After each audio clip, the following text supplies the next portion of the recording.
There you see the entire field as they come down the back straightaway. What an impressive view.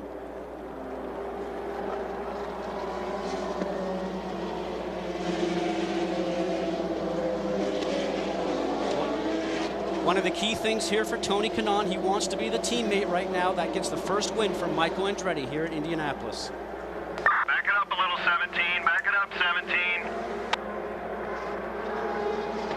It's a spectacle, 200 laps and 500 miles in the making. The green flag is out. Let the chase begin. The 89th Indy 500 is on. Green flag, green flag, green flag. Over 200 miles an hour into turn one, Todd, and it's a very tricky time of the race. Patience is the key. Danica said she'd have it. She has done just that. We are through the most critical portion into that turn, Scott. It's like a thundering herd of man and machine as they start to spread out just a little bit. But out in front, your pole sitter, number 11, Tony Kanaan, leads them out. And look at this. Sam Hornish Jr. makes a quick pass and goes to the lead. Been quietly working hard all month, so focused. He's never had luck at this racetrack. He's said it before. He wants to win this for Roger Penske. Scott, this is something we did not predict at all. And of course, this racetrack, nothing is predictable. Sam Hornish is not the kind of guy we thought would go out and chase us. We thought it'd be maybe a Danica or a Scott Sharp move. But here it is, Sam Hornish Jr. going to the front of the pack. Tony in 04, looking for the Borg Warner Trophy this year as they make another turn into turn one. Those front three guys, right now, we got a spin right now with the Vision cars. And very lucky. It's one of the Vision cars, as you pointed out, Scotty, to the inside as we get a closer look there. He comes down at the inside, out of the way. Oh, it's an ABC car. Let's watch again. Gets to the middle of the turn. You see the back end of the car come around. Remember, they just came in and made a change to the car possibly, but probably even cold tires, Todd, because it gets into the middle of the turn where the maximum G's are on the car, still hits a safer barrier, and look at Elio Castroneves just missed that at over 220 miles an hour. Isn't that exceptional driving? Let's go on inboard right now. This is on board with Scott Sharp. All happens in front of you. When the debris starts to fall, Todd, it happens very quickly. It just showers down on top of you, hits inside your cockpit on top of your helmet, and boy, you're just glad that you miss everything. Scott Sharp was... Welcome back to the Indianapolis Motor Speedway, the 89th running of the Indy 500. Just moments ago, Bruno Junqueira, the Brazilian, took it into the wall, and this is not a good crash, Scott. You know, the key thing right now, though, is you see all the wheels hanging off the car and the rear wing is displaced, you know, and obviously any hit here is absolutely huge. But the key thing is that usually all those wheels coming off end up meaning that you absorbed impact by the car. Now, let's see, he's actually going to come down the inside. No, you know something? He got clipped. Absolutely clipped. Junqueira had the right of way. The slower car needs to stay high and just shoots him into the wall. That's probably at 215 miles an hour, Todd. And I can tell you, that is an absolute huge hit. Well, I made mention this is a bad crash. Any crash at this place is terrible. At that speed, watch it one more time as he comes to the inside. Looks like possibly the ABC car of Foyt. See, Foyt needs to be told by his spotter right now that he's coming underneath him. Yep. Foyt looks like he is coming down proper lane, but maybe Junqueira is just a little bit high, trying to drive him up too high and not give him enough space. You know, it's a very tight call right there, but both of them are going for the same place. But definitely Foyt needs to get off the throttle just a little bit, because when they're off the pace like that and those guys are flying, you don't want to give up any time whatsoever. That is a huge, huge hit. And there is damage to the front left of A.J. Foyt, the fourth, but getting the worst of it is Bruno Junqueira, part of the Newman Haas team. Here's a guy that came in, Scotty, with so much momentum, just won the Grand Prix of Monterrey, Mexico, just a week or so ago. And he comes here as one of the guys that really threatened to win this thing. Actually, just running up to 6th. He started in 12th, and he was actually up to 6th, looking at Wheldon, an absolute contender because he was so fast here today. There is A.J. Foyt, Elio Castroneves, part of the Penske team. Elio just having his 30th birthday this year, and this guy lives the life down in South Beach. Hangs out with Shaq. He's visited with the Pope before. He gets out in 11.1 seconds. And we've got a problem on the track there. You see it, 2 cars involved as they come down, one down to the grass, and everyone now trying to just get out of the debris field, Scott. And that usually is the biggest problem, as Sam Hornish Jr. can attest. Happen here. Here they go. Everybody rushing down to the first turn. Everybody looking like they're going for the same piece of real estate, as we always call it. Hearn coming down on Dixon. Looks like Dixon probably had a good run going on Hearn. Dixon was running as high as 9th, and you know, Team Target has not really had a lot of success this month, and a lot of luck obviously with Manning crashing over there in turn 2, going into the barrier, much the same way that we see Dixon doing that right there. And Dixon running as high as 9th as we see Richie Hearn turning down on the Target car right there. Should have seen him. He was really clearly beside him. There was absolutely no way he gave him enough room to actually get through. Number 70, Richie Hearn, out of Glendale, California, 34 years of age, driving for Meyer Coca-Cola. Here it is at full speed, and you see how they pull their hands off the wheel. Scott, tell us why they do that. Key thing, you don't want your hand on the wheel, because when the wheel hits the cement wall or the retaining barrier, the safer barrier, it spins the wheel around so fast you'll certainly end up getting your wrist broken. You know, the more I look at that right now, the spotter for Hearn definitely had to tell him somebody low, somebody low. Richie, I think, thought that he had enough room. With a second look at it right now, the car's beside him, but back on his left rear flank. Possibly he did not see him, but the spotter has to tell him, give him room, give him room. Scott Dixon starting 13th. There you see him out of Auckland, New Zealand. 24 years of age. He's had 2 Indy starts. Best finish was 8th back in 2004.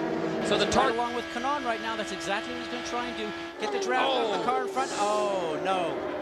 Sam Hornish Jr., the right front corner, just the right front corner, only probably pushed it up towards the wall. Scott, by the time we got to him, something had already taken place. You saw that right front wheel that was out.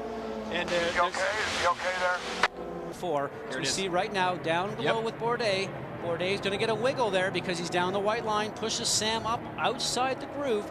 We're getting past half distance right now, and those rubber marbles I was just mentioning a moment ago are starting to creep down into the racing line, and those right front wheel, Sam gets on the rubber marbles and takes it right up into that safer barrier, and that was the cause of that incident. But going back to the Marlboro guys, Penske turned around after Sam hurt his knee on this flip over crash. They turned around and came back with some suits with little pockets on the knees and put in some Kevlar carbon fiber protectors over the knees for these drivers in case it ever happened again.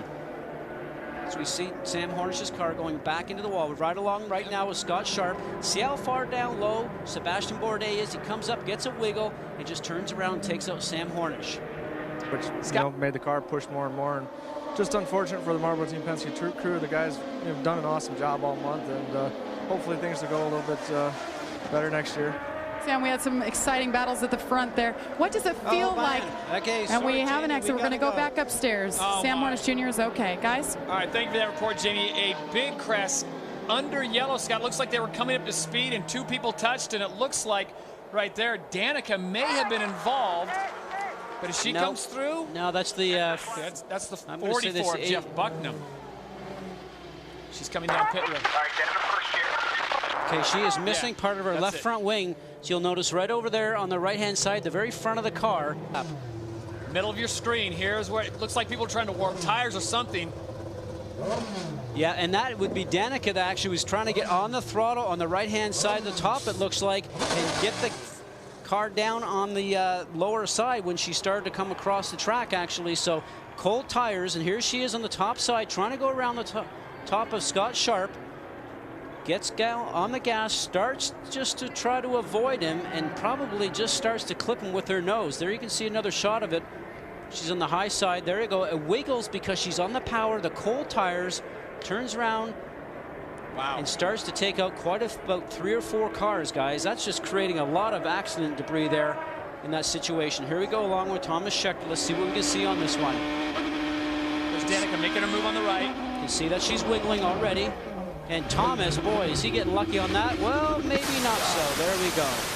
Another strong car out of the race. And here we are with Danica. Listen here as she gets on the power.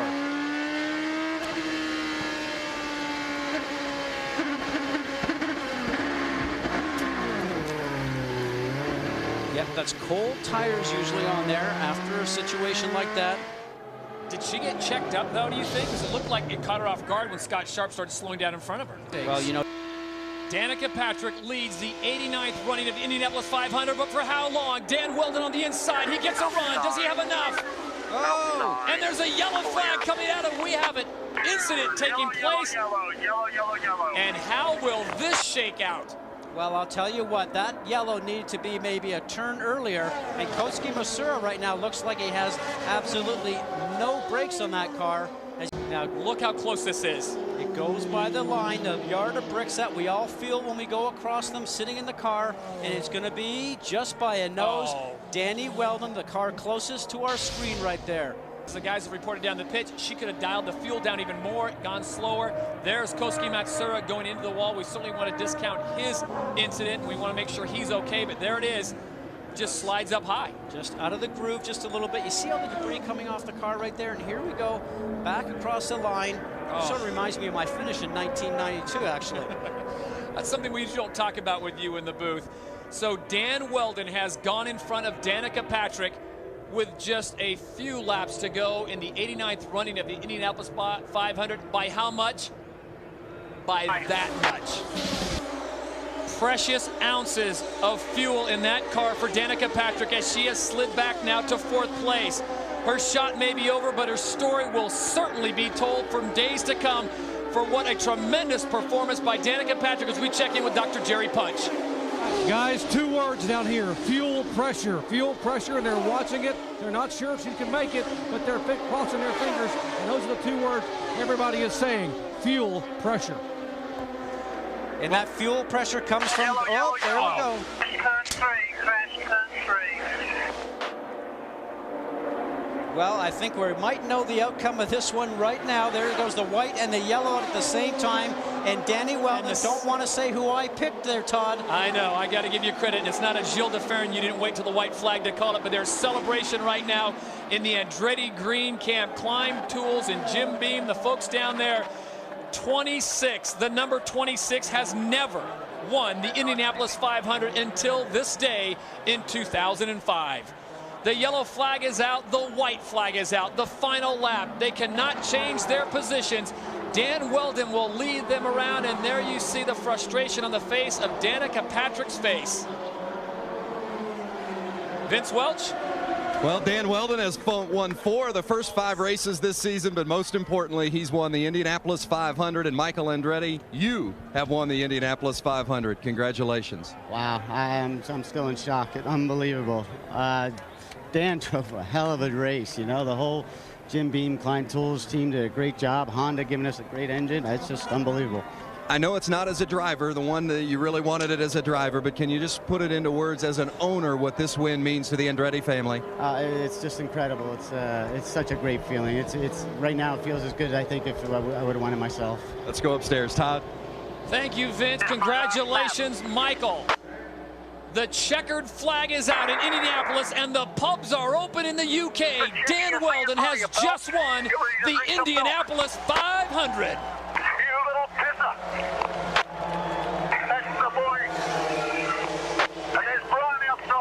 Not since Graham Hill in 1966 has an Englishman tasted the milk in victory lane at Indy.